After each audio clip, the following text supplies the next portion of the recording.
Have me here, guys. We're here. Hello, everybody. My name's James, and for the benefit of those listening to the audio, you're listening to Ask James, my regular YouTube live stream where I welcome questions from the YouTube community on anything football related. It's just gone 12 p.m. on Friday, November the 17th. And apologies in advance if I sound a little bit different or if there's snivels. I've got a little bit of a man flu going on. I'm going to try and power through this over the next 45 minutes or so, or if I've got through the questions a little bit early. I don't intend to do much more today because I'm feeling a bit shitty first, so let's get straight into the questions. Tom Hall says, hello mate, hope you're well. Was wondering who you thought the better option would be going forward between Solanke or Awoniyi. Cheers mate. So for me, it's probably Solanke. Just because you normally get the 90 minutes out of him. I think fixture's slightly better than Forest sort of up till Christmas. Awoniyi is kind of more of a 70, 75 minute sort of job really. So little preference with Solanke. Obviously he'll be getting investment because obviously he scored a couple against Newcastle in the last game week as well. So slight preference would be Solanke. And I'm hearing noises of people looking to move that way. The fixtures are pretty good for him up till game week 20, Manchester United away 16, Villa home 14. But yeah, as a cluster, those fixtures, say if you're wildcard in 19, the fixtures look pretty good up until there. They do also for Nottingham Forest, whose difficult run starts themselves in game week 19. But yeah, preference for me would be with Dominic Solanke. Jerry Darmayu says, hi James, I have a non-FPL question. Do you think Fulham has an outside chance of relegation if Paulinho leaves in the window and they aren't signing a new striker? Well, they might. I suspect the word on the street was that Bayern Munich are probably not interested anymore in terms of going back and are looking at some alternative options. So I think there's every chance he'll stay. Would I be concerned for them if he left? Yes, but I also think they've got points on the board and a good buffer. Some good fixtures coming up on the whole. They're well clear of the bottom three at the moment. So they're a difficult team to beat, which I think is to their benefit. Paulinho is a big part of that, but no, I wouldn't be overly concerned. If he went and they got no replacements in, then I'd be concerned about them for the rest of the season, but I think they would still stay up. Jerry says, FPL questions. What are your thoughts on Morgan Gibbs-White as a Diaby replacement for game week 13?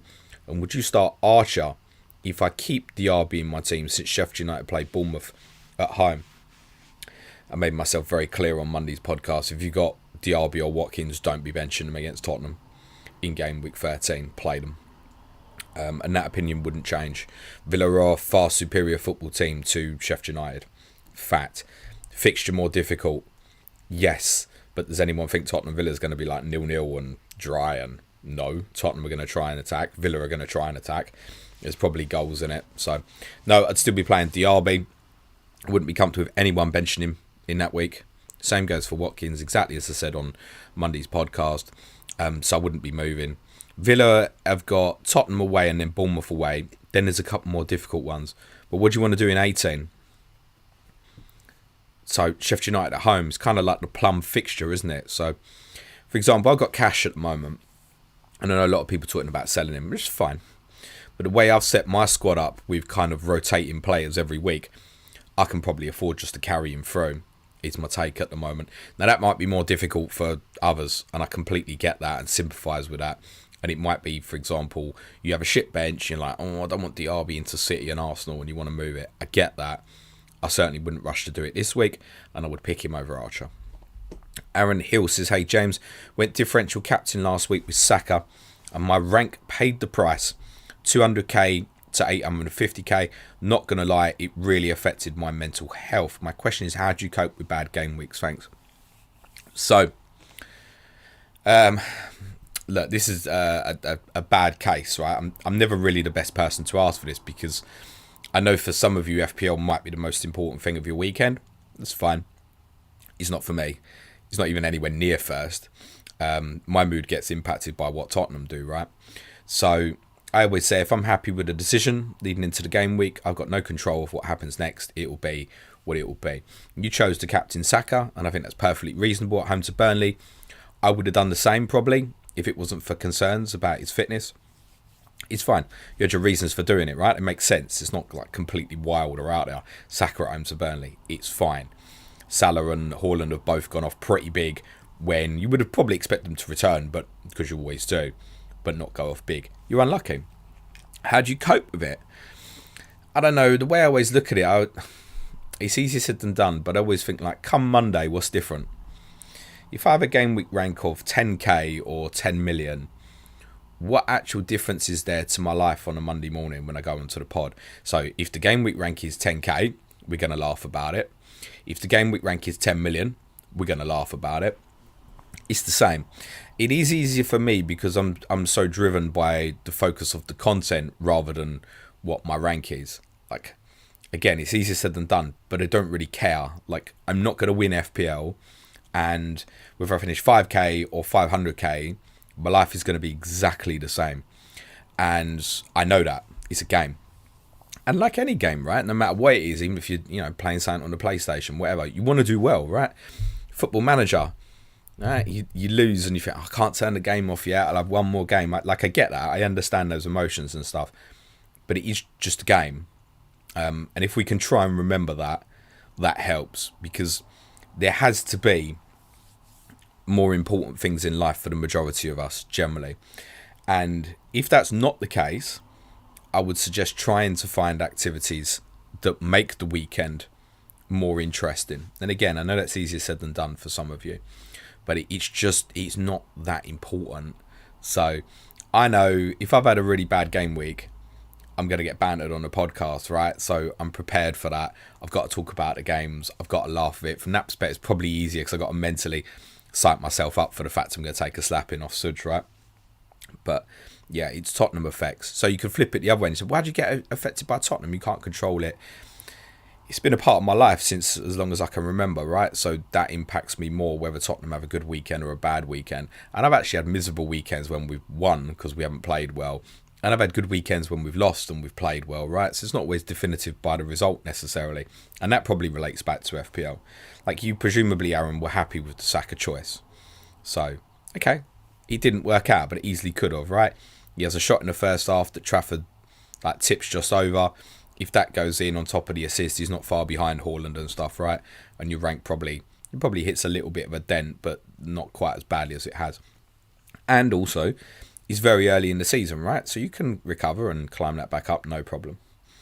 Jerry Darmayu says, and for free hit 18, are Forest assets worth targeting since they face Bournemouth at home? And who would be the ideal goalkeeper for that game week? Is it Leno or Pope or even Vicario? For that game week specifically, it's probably Pope. Like if you were free hitting that week, I think I'd probably be going Pope, Trippier plus one offensive Newcastle, which at the time of writing I guess would probably be Isak, right? Because Wilson's going to be doubtful even by the time that comes around. So probably Pope from that perspective. Whereas with, say, Tottenham, like you could go like Porro, Son, plus another one, right? Udogie, Brennan Johnson, whatever. And of course with Newcastle you go Andy Gordon, there's a few others as well. I'd probably prefer Pope from that perspective. In terms of having Forest assets because they've got Bournemouth at home, well look, more importantly, the run is okay. So I understand why they're being considered. But I wouldn't get blinded by it. Oh, it's just game week 18. Like, Wolves have a decent run. But it's a difficult fixture against Chelsea in 18, right? Chelsea we know come into a good run. But if you were free hitting away to Wolves in 18, maybe you wouldn't go mad. But to have those players in that game week, like it's fine. So, I mean, if I was free hitting in 18, I'd definitely be treble Tottenham, treble Villa, treble Newcastle. I'd go Mo because it'd be affordable. I think I did one. We did it on the podcast, didn't we, a couple of weeks ago? And I'd had it set up with that and Salah and Bowen.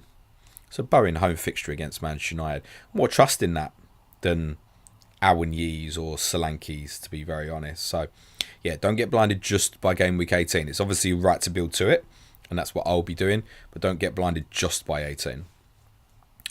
Avtanch says, hi James, would you do Martinelli or Son to Bowen, irrespective of whether Martinelli returns to fitness or not? Well, Martinelli started for Brazil last night, so he's fine, right? If FPL haven't removed the flag as yet, then they should hurry up and get on with it because it's fit. He started for Brazil last night. There's no problem. Would I move either to Bowen? Maybe Martinelli. I wouldn't want to move Son against Villa's high line, to be honest. It feels like moving him on in 14 when he goes to City feels, okay, I get it. Now that's the worst fixture. Makes a little bit more sense. Son will have a chance against Villa. Certain of it. More certain of it than I'd be of Bowen or Martinelli, actually, in a weird way. Now, I'd probably captain Bowen over Son. Granted. I wouldn't sell Son, I don't think, in that fixture, despite what I've said about Tottenham. So it would be Martinelli. Martinelli might be on the chopping block for me.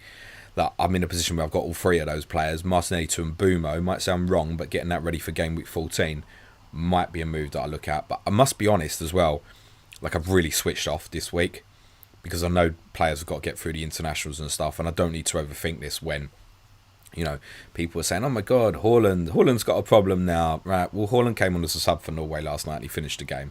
So how much of a problem is it? So, but, you know, if suddenly he's out, right, okay, I'd probably go Haaland to Nunez and I'd probably get Salah in for Martinelli, right? Even though they're playing Man City away, that's probably what I'd do. So I'm not in a position to be overthinking from that perspective at the moment. It would probably be, if all's fit and well, Avtanch, I would consider Martinelli to Bowen.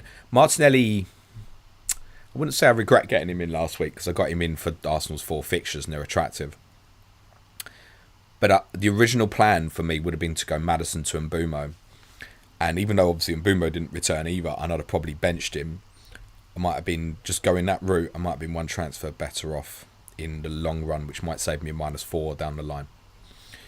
Andrew Sands says, morning James, currently on the throne. Wow, amazing mate, thanks for sharing. The best managers smell rotten eggs. Fergie, Pogba, Pep, Sancho. Could Cole Palmer be a rotten egg? I don't know what would suggest that about Cole Palmer. Because City sold him. I mean, they were compensated with a very good transfer fee from Chelsea, right? Most people going, oh my God, 47 million for a guy who's made like 12 Premier League appearances. So it wasn't like City didn't receive a good offer. I don't think they were willingly trying to sell him. I think it probably came down to Palmer looking at it and going, how much am I going to start this year? Okay, not a lot. Fine, I want to go. So, no, there's no suggestion at all that there's anything wrong with the mentality of Cole Palmer. Nikolai says, hi, James. Hope you and the family are good, mate. Going to use next game to decide whether Son is going or Saka is going. Working towards a Haaland return. Cash to Pinnock bench this week. Thoughts?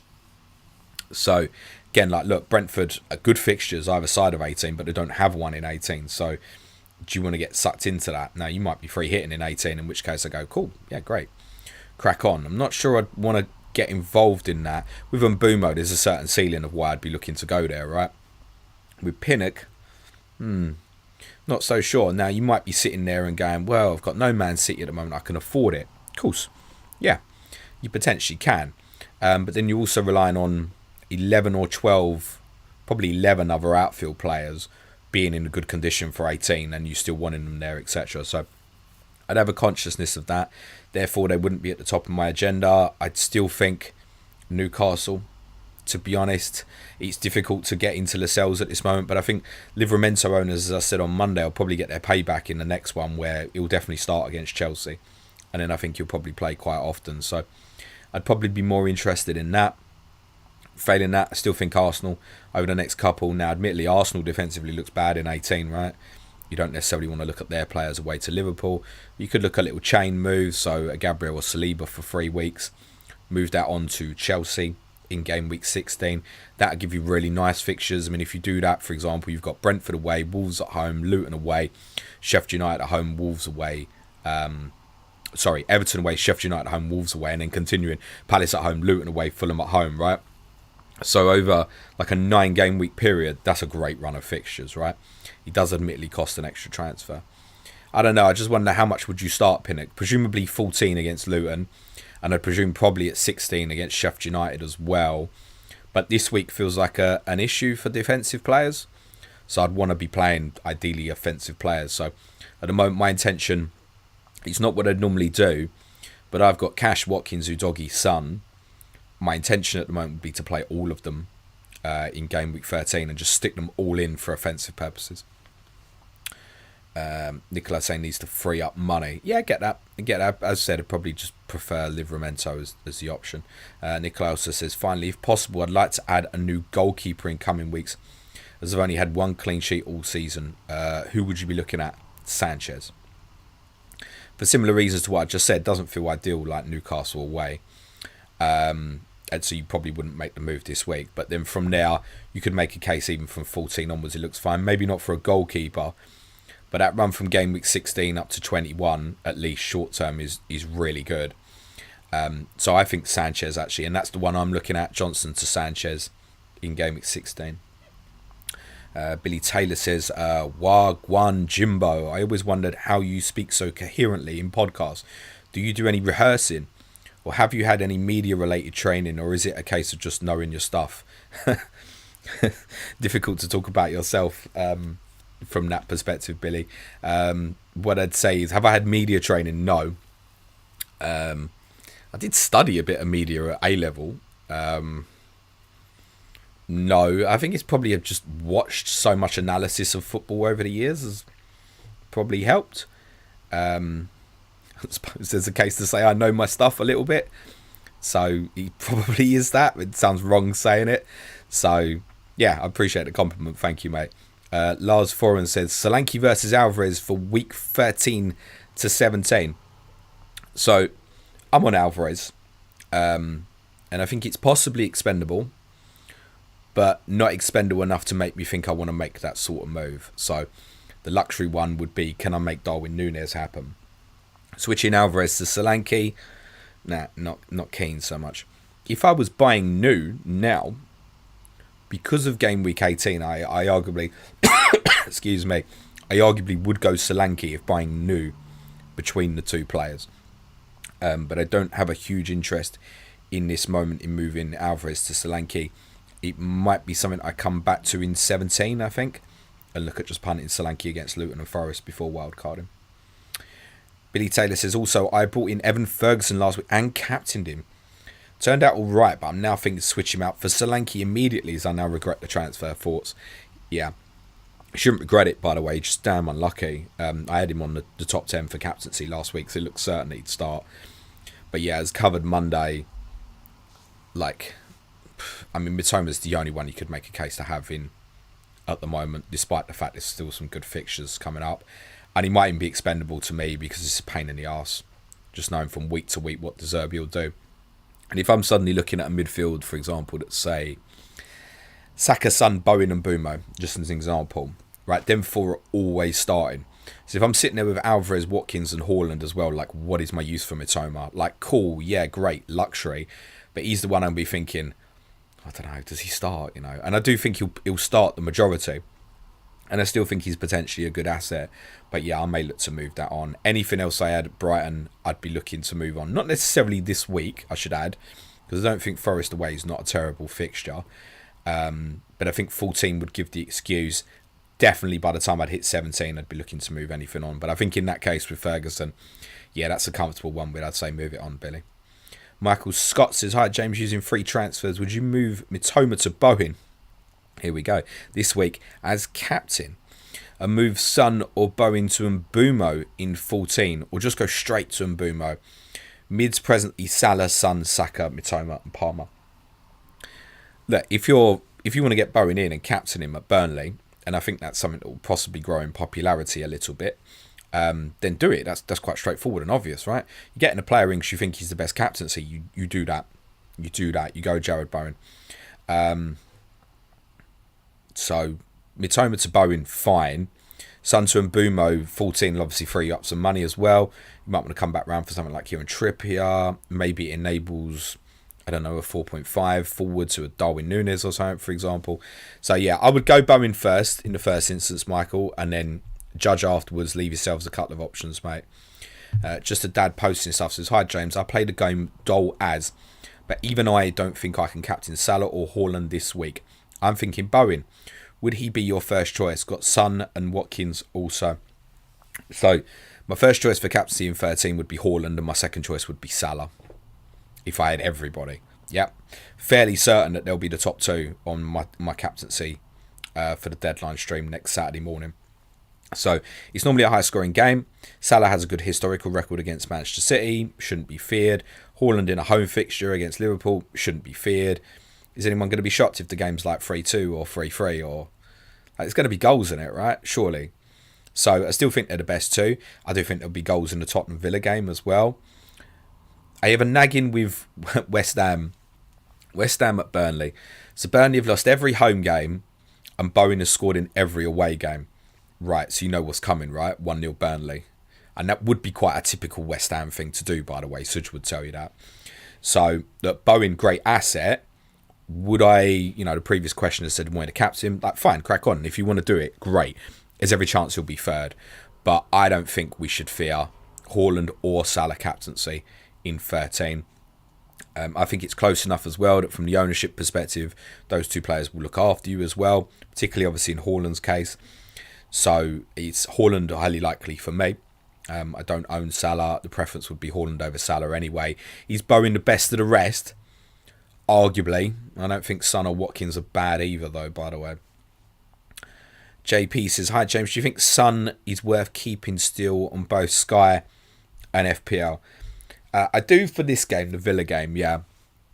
Then there might be a decision to make. The problem with Sky, JP, is there's no exit, right? The only exit would be to buy a Fulham or Wolves player on Monday week when they play each other. So you could do that. Otherwise, there isn't really an exit because they go last, and then there's a single game day against Nottingham Forest. So keeping feels like a more sensible solution, particularly for Sky. I think for FPL, like, where do you want to go so desperately this week? Is it Son to Bowen? Like, okay, I potentially accept that as a move, fine, and it spreads some money. Otherwise, I don't know, is it really appealing to sell him this week? I've seen people bashing about Son can't score without Maddison. He's played one bloody game without him. And Tottenham might look different if, as I suspect, Lo Celso comes into the team. Now, Lo Celso can't replicate Maddison, but he can free up space and at least link the team between midfield and attack. And we might feel very different after Villa. City away is not even a bad game for some, right? Good historical against them. You know the space will potentially be there in behind. I think no John Stones for City, if that's still the case, would be quite helpful for Sonny. So I'm not desperate to move on. I'll be honest, he's probably going to stay for me. I think certainly in Sky he stays, definitely, unless he was to get injured. FPL is questionable. I have looked at a potential -4 for game week 14, which would be Son to Salah, Martinelli to Mbumo, and Mitoma to a 4.4 mid. Now, I'm not in love with that. Now, I can do it because I've got 8 attacking players, right? So that 4.4 could just become my last sub. But I'm not in love with that.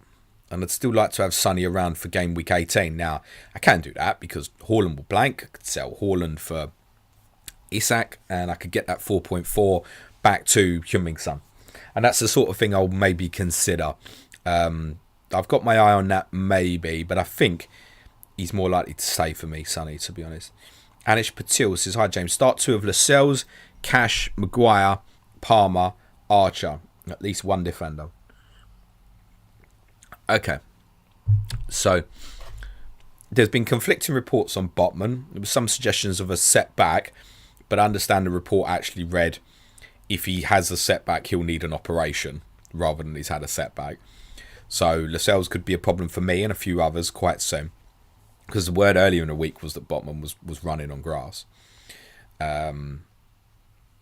I would say from that, pick Cash for what I've said, the offensive reasons. I wouldn't be too excited about a clean sheet for Lascelles and Maguire. Everton have been good offensively. So I think Cash, Lascelles, Maguire from that order. Palmer on penalties at Newcastle, and let's see how weakened they are. But my instinct would be to start that. And I think in your circumstance, I probably would play Archer against Bournemouth. So I think probably Cash, Palmer, Archer, and then Lascelles over Maguire would probably be the way I'd do that. Michael Scott says, having switched Shimikas to Livramento, is he a hold or tail between legs, go back to him in 14? Go back to Shimikas? Nah, probably not. I'd look at them fixtures. Liverpool's particularly... There's 2 real kind of horrible ones in terms of rotation. It's Liverpool 14 to 16 and it's Chelsea 18 to 20. And that's because in both cases they play on the Sunday, the Wednesday night and the Saturday lunchtime, right? So Tsimikas probably ain't playing all 3 of those games. Now, you might feel better looking at Tsimikas away to Palace in 16 rather than Livramento away to Tottenham. But if Tsimikas played against Fulham and Sheffield United, I'd be nervous about whether he played against Palace, to tell you the truth. So I wouldn't necessarily reverse that as it stands. I certainly wouldn't this week anyway, obviously. See how you feel, obviously, after City Liverpool. JP says, still need to watch Sky Fantasy Pod, but sadly sold Tsimikas for Big Tasty. That's Jamal Lascelles' first year playing Sky. I hope you're enjoying it, mate. James Wright says, hit the like, everyone. Yes, please, everyone. Which option? Cash and Wilson to Trippier and Solanke for free, or Cash and Mitoma and Wilson to Trippier, Bowen and Semenyo for a -4. This comes down to how much you want Jared Bowen. You obviously want Kieran Trippier. From that, you're obviously not fussed enough by Solanke because a different option doesn't have him. So this essentially comes down to, James, do you want to take a -4 for Jared Bowen or not? I would say I'd go to Bowen route, I think, actually. Yeah. Aaron Hill says, random question. As someone who also uses the FPL team, is there a feature or anything you would like to see added, changed? Well, the one thing you should know on FPL team is obviously my projections for the blanks and double game weeks later in the season is available on the app and the website. Although Pete's not in the country at the moment, so he hasn't quite updated it yet, but I'm sure he'll send an update once he has updated it. And he's possibly listening to this. Yeah, Pete, give it a little update, please, mate. Listen, it's Pete's website, right? To be honest, me and Pete are in dialogue quite a lot, right? He's one of our patrons. We're happy to support the work he does. Obviously, the deadline streams and the team news streams I do are in partnership with him because we think a lot of his work. I think the site's outstanding. I've said it's the one FPL tool I can't live without. So, yeah, me and Pete, occasionally I'll raise the odd suggestion to Pete. I mentioned about the colouring of players with flags. I think there's possibly better ways of doing it, but Pete is very skilled with what he does behind the scenes, right? I'm just a football guy. So, yeah, sometimes we bounce some ideas around with each other, but I love the site. It's great, it's simplistic, it's easy to use. JP says, do you think Johnson is a good Sky asset after you guys get some stability? No, I wouldn't dive into Brennan Johnson. Son worth the extra or at similar-ish price, right? Romero. So no, for Sky, not so much, no. Horia says, hi James, who would you sell first, Trippier or Son? Considering I want to sell both to get Haaland back in 14 or 15. I think the answer to that question in all seriousness will lie with what happens in 13 and how we feel about Trippier amongst Newcastle's injuries and how we feel about Son considering Tottenham's injuries. But I wouldn't be in a rush to sell either this week. So I'd give yourself some space. My instinct on that would be probably sell Son. Probably be an easier way of doing it. That's not to say Trippier's a better asset than Son. I just think your manoeuvring of what you probably want to do might be a little bit easier from that perspective. Suj is sending me WhatsApp messages. Oh my God. Breaking news. Everton have received a 10-point deduction which will be applied immediately after being found to have breached the Premier League's profit and sustainability rules. The punishment is the biggest sporting sanction in the competition's history and leaves Everton 19th in the table. The club said it was both shocked and disappointed by the wholly disproportionate and unjust ruling. Everton have said they intend to appeal against the decision. That's huge news. That's just read from the BBC Sport website. Thank you, Suj, for sending me that.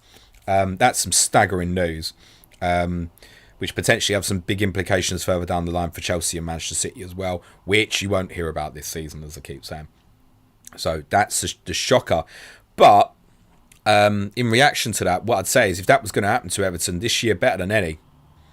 So, okay, they've got dumped down there with Burnley, Luton, Sheffield United. Right, well, fight your way out the paper bag. You've got a chance because you're better than those 3 teams as it stands. So, okay, he's dropped them to 19th. Ordinarily, it'd probably drop them to 20th, right? The points total they'll need this year won't be as big as it normally would. And some of you will have heard me say in the past that Everton are fated to never get relegated. They will always find a way. And I would still fancied them to get out of that, actually. So, but that's big shocking news. I didn't think that would be the case. Obviously, Everton do have the right of appeal, and obviously it could be a lesser deduction, right? Could come down to 6, 7, even less, right?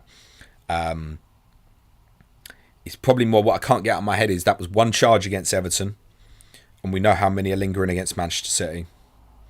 That is big news. Serge, I think we might have money in football sorted for next week, mate. MRCX says, hi James, hope you're doing well despite the man flu. Thinking about moving on either Martinelli or Jota. Probably get Saka back in. Who would you move? Tough. Jota could contribute over some good fixtures here, but I don't think he's in Liverpool's best team. And that would alarm me carrying a player like that. To be honest, I did a piece for Advanced Tiers yesterday looking at differentials over Christmas. And I flagged Jota as a really good option because obviously Salah will be going to AFCON and stuff. But ironically, probably would be Jota. I'd move on out of that at the moment, unfortunately. Christian Nikolov says, hi James, opinion on Cash to Heung-min. Plan on playing him in 13, 15, 16. Wolves look kind of good. Yeah. I'm not going to disagree with that sentiment, mate. I think that's absolutely fine. They've also kept one clean sheet this season. We expect him. Now, we've highlighted them in the past because Fulham away, Forest at home, and then... Forest away, yeah, Forest at home. What other week did you say? 15. And Burnley at home. So Fulham away, Burnley at home, Forest at home. 3 great fixtures, right? They probably got the best of those 3 weeks. Brighton would be another option, but you can't get involved with that particularly. Arsenal's 3 over that period are okay, but they're all away from home. That doesn't feel particularly great. So look, if you're looking specifically for 13, 15, 16, yeah, I don't mind that. I don't mind that in terms of Max Heung-min. I think it's fine. Obviously, Craig Dawson's suspended for the trip to Fulham, so can't be him. I would consider Rayan Aït-Nouri, by the way, as an alternative, and I probably prefer that. It's a little bit puntier, and there's a little bit more risk in it, but I'd prefer it. Get Carter says, hi James, thoughts on Fulham defenders? They have some great fixtures up until game week 25. Yeah, I've spoken about them a little bit because they cover 13, 16 and 18 really well. Home games against Wolves, West Ham and Burnley. The only one, unlike with this one, where there's a clear, Aït-Nouri is playing left midfield at the moment. With Fulham, I'd be concerned about Tete's return and the potential impact on Anthony Robinson because Castagne could move to that side. So Robinson more interesting offensively. If Diop or Adebayo were to get back fit, and I think Adebayo's close, Bassi might come out of the team. Bassi would probably be preferred over Adebayo, but he's playing right-sided centre-back at the moment, which isn't great. I'd be surprised if Ream didn't play over Bassi as it stands. So Tim Ream's the only one I could look at, really. If you want a bit of Fulham defensively, excuse me, it's a goalkeeper, really, isn't it? Greg Williams says, hi James, who do you think are the best 5 defenders to have going forward if wildcard 1 already used? We're not wildcarding into all 5 defenders, are you? So I still think a bit of Arsenal, so Saliba. I still think a bit of Newcastle, so ideally if there's no budget restriction on that, Trippier. I think actually, although it looks tough the next few, I think Pedro Porro. Tottenham will be a bit better defensively when Romero's back, which is obviously from the West Ham game in game week 15. And then actually Tottenham's run up till kind of April is pretty good. So Porro, Shimikas at the moment until Robertson's back fit. I wouldn't quite know at this moment which Chelsea one to go to. But I guess the answer is, as everyone keeps saying, Reece James in game week 16, we will be there. FPL Gold Galazzo says, good morning, James, aka FPL Top Advisor. Thank you. It says, no FPL question, just wanted to say, smash the like button, you mugs. Cheers, mate. Hope you have a great weekend. Paul Kitt says, hi, James. Thanks for the amazing content. How would you rank the following midfielders in terms of priority to own for the next 6 game weeks? He's got Son, Saka, Bowen, Eze, and Bumo Palmer. Thanks a lot. It's difficult, right? Because to be honest, I'm inclined to almost say nearly the order that you've written them because it's price. You've written them in price, except for you've got Eze in front of Mbumo. I think Mbumo over Eze, I would say. Palmer's going to be a really great option, but it's an enabler. So, I mean, the thing is, it's difficult to compare an Eze with good fixtures versus a Son with a couple of difficult ones. I mean, he's playing up front for one of the better teams in the league, despite the injury issues. So, to be honest, it's probably still the way you've written it. Son, Saka, Bowen, Eze and Mbeumo, Palmer.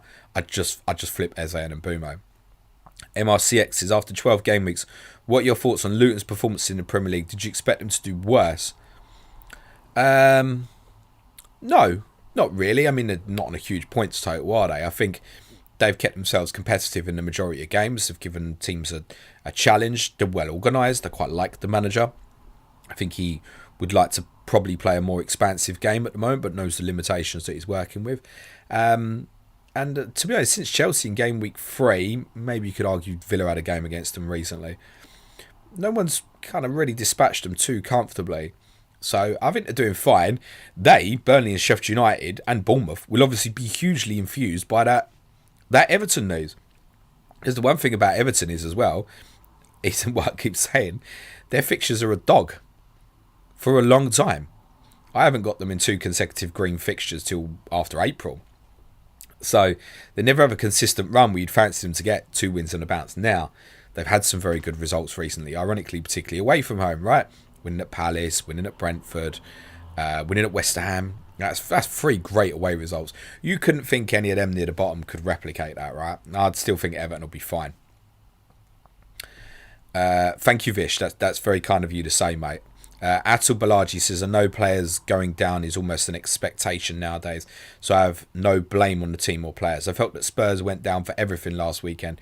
Do you think that's an Ange thing? No, I think that's a Wolves bias thing, Atul. I'd throw that back at you and say, why was no Wolves player booked till injury time, despite some pretty big fouls that went on in the game? So, there you go. It's personal bias, right? That genuinely, that's what that is. And I haven't spoke about that from a Tottenham perspective because it would be that bias. So, no, mate, you're seeing that through Wolves' eyes, I'm afraid to say, is my opinion. Ty says, hi, James. If you would not own Son, would he still be on top of your list to bring in ASAP? For example, instead of Saka and Cash for Son and Lascelles, or Bowen and Trips to Son and Gay. Cheers. No, if you've not got Son at the moment, leave that be. And assess this over the next couple of weeks. And I'd be thinking in my head, right, I'll maybe do one in for sort of 17, 18. So no, if you're not on at the moment, I don't think you'd buy, to be honest. Atul says, what do you think each of the bottom 4 teams should do to give themselves the best chance of staying up?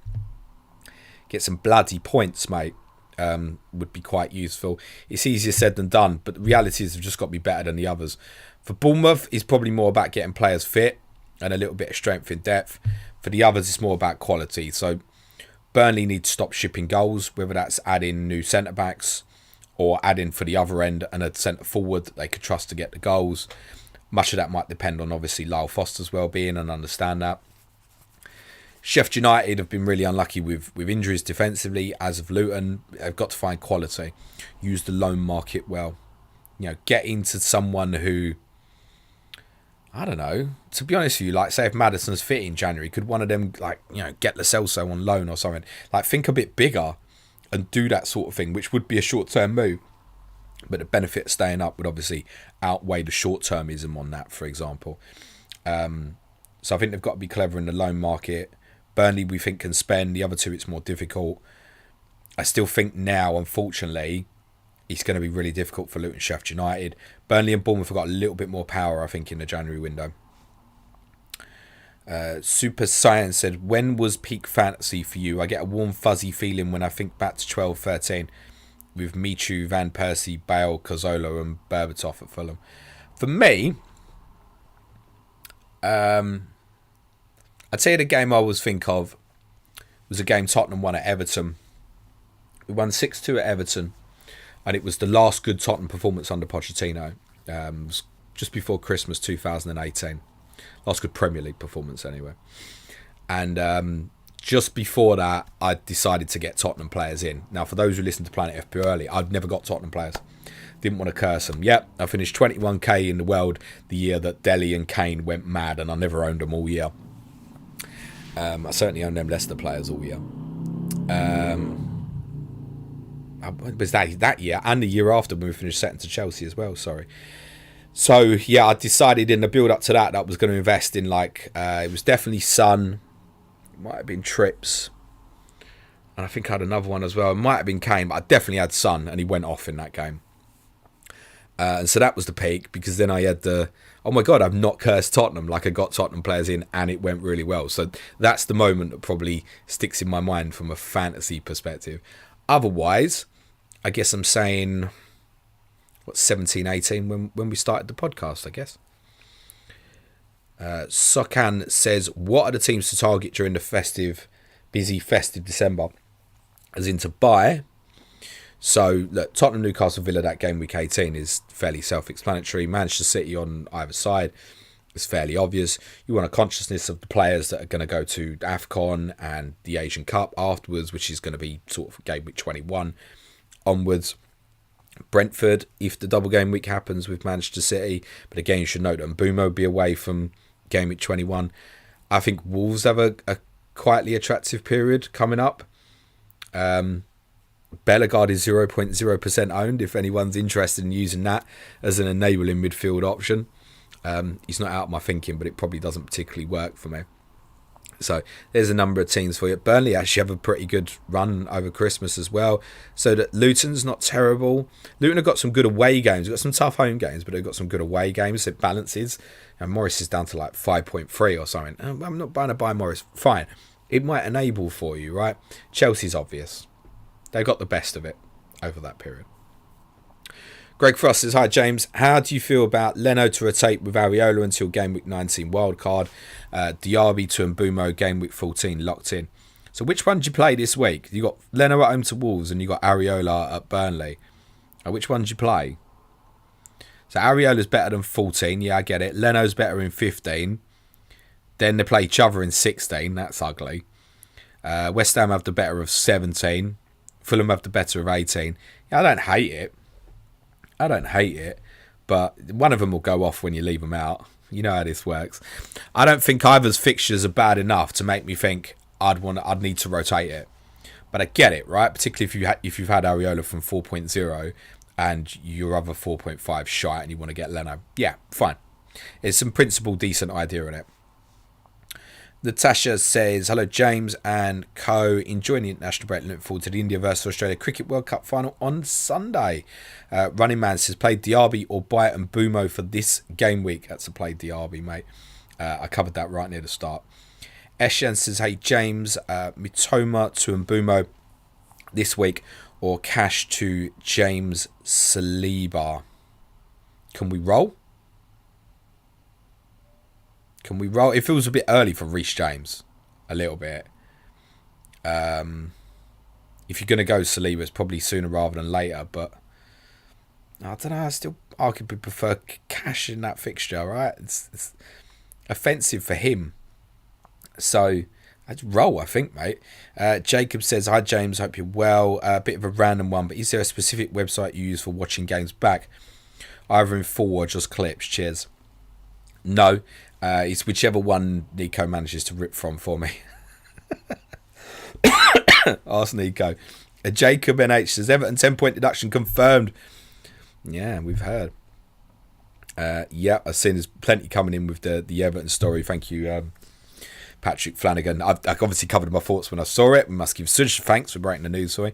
Owen Jones says, does Joe Rodon have any future with Tottenham? He's a better player than Eric Dyer. Short and long term, and Leeds have been very impressed thus far. No, it doesn't. It's not quick enough. So it's end the game, mate. So I like Joe. Good, solid defender. With all due respect, it's one thing doing it at that level and doing it against a team that's going to dominate the ball for 60% of football matches is completely different. So it's incomparable. Wales fans always told us how amazing he was. Yeah, but Wales played counter-attacking football back to goal a lot. With their backs to goal a lot and dropped off deeper, and that's suitable for him because his defensive qualities are good. Does he have a future at Tottenham? No. Does he have a future as a future Premier League player? I'd be surprised. I am surprised that the likes of a Sheffield United or Luton or Burnley didn't look at him. Maybe they did. Owen says, just a shame you have the injury issues and he couldn't slot in. I guess if you were in Europe and he'd have stayed with the squad rather than alone, To be honest with you, if he was still at the club, I'm not sure that he'd start over Dyer or Davis. That might sound ridiculous, but honestly. Says Piers, thank you, James. Lovely to see your face as usual. Cheers, mate. It doesn't feel that way from my perspective. Right, I'm going to cover down to... I can see Ryan's comment on Everton's point deduction, so I've done. So I'm going to go to Birth Media, because I'll be honest, guys, I need to blow my nose fairly soon. Brian says, hi, James. I have Mitoma. Moved to Eze in 13 or 14. If you're going to do it, it's now, right? You miss Luton and then you go in for West Ham, Bournemouth, Liverpool, Man City, Brighton, Chelsea. So if you're going to go, get it done, is what I'd say on that. But I'd maybe leave it. Benayu says, do you think Salah could be a Ballon d'Or contender this season, considering he isn't playing at his best right now with his current goals assists, when those performances peak? League trophy possibly, yeah, but also obviously he's going to go to AFCON, right? So Egypt's performance could have a really big bearing on that. If Egypt won AFCON and Liverpool won the Premier League, then I guess he would be in contention, but I don't know if not playing in the Champions League might count against him. If they won like the Premier League, the Europa League, and he won AFCON, then he's probably really in contention. Unfortunately, the team trophies does have a big bearing, we know that. James Bennett says, hi James, best Stones replacement, would you just stick? We need information. There was conflicting information on Stones prior to the break, because Guardiola had said, he was like, he suffered a big setback, is what he'd said. So everyone thought, he's going to be like a month or so again. But then he'd said on the Friday, before they played Chelsea, he said he couldn't rule him out of the game against Liverpool. So we need some information. If he's back, keep him, definitely. He's a player I had my eye on. If he's out, I would still probably look at that chain move, right? So back into Arsenal if you're not on treble Arsenal, and then move it on to Chelsea. Or go early for Chelsea if you feel you've got the luxury. Addy Tor says, what league are Man City going to end up in if Everton got a 10-point deduction? I hope you feel better saying it. I don't know. I don't know, but I've been consistent in saying that I didn't think relegation was beyond the question for Manchester City. I read some interesting process of thought from, I think it's Martin Calladine from The Ugly Game, who's a really good investigative journalist. And he fully thinks that if City and Chelsea are found guilty, they should be stripped of all the Premier League titles they've won over the last 20 years or so. That's what he thinks. And they should be demoted to some sort of hell. There's plenty that think worse than me. Birth Media says, hi James, end of season, Kane has won Bundesliga and Champions League and top scorer and possibly in contention for the Ballon d'Or. Bayern accepts a bid from Chelsea. How do you feel going into next season? I'm not bothered, mate. I'm not bothered. I've spoken about this. Yeah, he's tearing it up at Bayern Munich. Wonderful. When I look at... I've done a piece today, which will be out for advanced and intermediate plus tier patrons on Talking Tactics later today, on Conor Gallagher and the energy he's bringing to Chelsea, which is inspiring others in terms of pressing from the front. Can't do it in the same way for Harry. Now, listen, if you stick Kane in the Chelsea team, he obviously scores shitloads, right? If you put him back in my team, he scores shitloads. If you put him at Man City, he scores shitloads. Tottenham need to move on into a different direction. As long as he doesn't rock up at Arsenal, I don't really care. It's in the same way Pochettino's at Chelsea. I don't really care. They're not my rival. I've said that 100 times over. Arsenal is my rival. So as long as he doesn't go to Arsenal, I'm not really bothered if that's where he ended up going. Right, that is all for the live stream. If you're watching live, smash a like. Thanks for joining in on the questions. Sorry, this one's a bit shorter, but I'm feeling rough as, to be totally honest. So lots of love as always. If you're listening to the audio, smash a 5-star rating. Be hugely appreciated. I will be back with Clayton on Monday. I know a lot of you enjoyed the podcast that I did with Clayton a few weeks ago during the last international break, where we looked at some statistics from teams. I've tasked Clayton with going away and coming back with some statistics for discussion on players of FPL interest this time. So we'll be doing that as our extended podcast on Monday. If you want to support the show, www.patreon.com/Planet FPL. Do it because you want to support Planet FPL, or do it if you want additional content. That's all. Thanks very much. Smash a like for the benefit of those on the audio. Cue music, please. Man child.